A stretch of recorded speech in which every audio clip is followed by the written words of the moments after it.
So my name's Tian, and I've been called a self-development coach, a dating coach, relationships, masculinity. I've also been called a reformed player, a reformed pickup artist. I've also been called a professor, educator, teacher, guide. Some have also called me a philosopher, intellectual, scholar.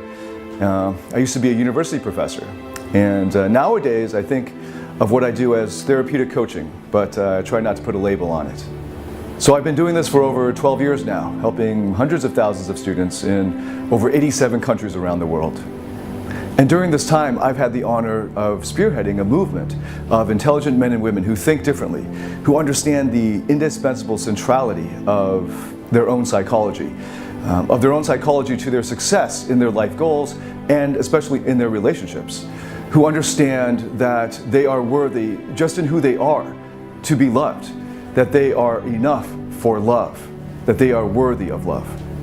Because we're going against the grain, against the majority of society that believes that superficial success is the way to happiness. Things like money, status, looks, impressing other people they don't even know. Because we're fighting against the current, against the majority, we have to think and act differently. And we have to support one another along the way. We have to stand guard at the door of our minds. If you ask the status chasers or the game players or the pickup artists, they tell you that what we're trying to do is idealistic or naive. They tell you that true love doesn't exist. Yet it's there, operating in millions of lives around the world. And it's happening through the art and science of therapeutic coaching to fully believe and feel your self-worth. The only way to find and keep your true love is by recovering and growing your true self. And the only way to your true self is through a therapeutic coaching process that enables you to see, know, and feel your self-worth. Let me tell you a quick story. Over 12 years ago, I was a Ph.D. student divorcee, living alone in a grad student dorm, trying to figure out how not to feel lonely anymore. At the time, I didn't feel my self-worth. So just as I did when I was a kid, I decided I would achieve more so that I could feel worthy, in this case of getting girls. When I was a kid, that meant getting better grades, getting on the school teams, getting on the school bands, getting into the top programs, getting the biggest and best scholarships, and then eventually 3 master's degrees and a Ph.D.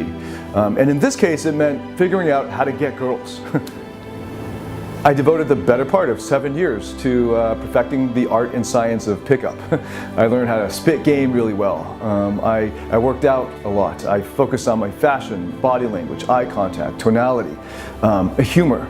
And I hacked my way into high status and partied with celebrities. That led to a lot of pleasure and adventure, dating women that you might have seen on TV, billboards, magazine, movies.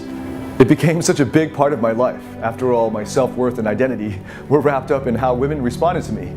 So much so that I quit my university professorship and went full-time into helping men attract women. It did so well that my coaching practice was covered by international media on TV, radio, newspapers, and magazines. I had my own radio show for a while, and I had my own newspaper column in the national paper for a while too. It was a lot of fun. The women and the partying were fun too, and I made more money than I ever thought I would ever make, and I was on top of the world, or so I thought, or at least that's how I was supposed to feel. Inside though, I still felt empty, like life had no meaning or purpose. My self-worth was still at the mercy of others and how others perceived me, whether it was hot girls or potential clients. So I coasted and then plateaued. Eventually, the hot girlfriend I had at the time, a TV actress and model, cheated on me. And that sent me into a downward spiral of depression, to the point of attempting suicide. One of my best friends ended up having to pull me off the edge of a 57-story tower. And like what many newly single men try to do, I then flung myself back into the hedonistic lifestyle. This meant traveling around the world, partying with women, threesomes, foursomes, moresomes. But that just made it worse. I was still empty inside. And what was the point? What I didn't understand then, but see as clear as day now, is that because I still didn't truly love myself at the core, and I was still trying to earn my self-worth and measuring it by external judges, and because I I'd become a second nature narcissist through learning game, this is what learning game does to you, then, well, I would only end up attracting emotional vampires and codependents and other narcissists into my life. And I don't just mean by narcissists people who think highly of themselves. I actually mean people who suffer from some degree of narcissistic personality disorder. And when I hit rock bottom and couldn't see a way out, I went on another journey of self-discovery and transformation, one that far exceeded any challenges I'd ever faced. I broke the lease on my apartment, sold off as much of my stuff as I could, put the rest into 2 suitcases, and spent the next few years traveling the world, literally.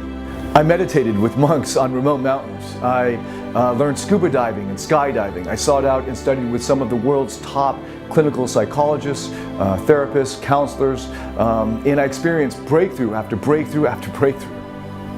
I experienced more happiness, more joy, aliveness, more passion, and most fulfilling of all, more love and connection than I'd ever had before, and more, in fact, than I'd ever thought possible.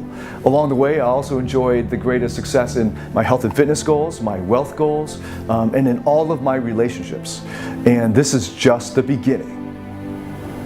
I spent thousands of hours in research and development, testing and coaching clients from over 87 countries around the world. And then led them through a step-by-step systematic process for finding one's true self and experiencing real self-worth and love. Maybe you're a little like me. You just want a life of joy, happiness, freedom, fulfillment, and real love. Here's how many people usually try to get that. They make more money, climb the status ladder, work out harder, beat yourself to achieve more. Here's why that's hard. It's a really painful process, and most people eventually give up, and then they settle for a life of quiet desperation. Worst of all, it doesn't work. You can't achieve your way to love. The only way to have real love is by recovering and growing your true self. And that can only come from appreciating your self-worth, the core belief that you're enough to be worthy of love. And that's my mission.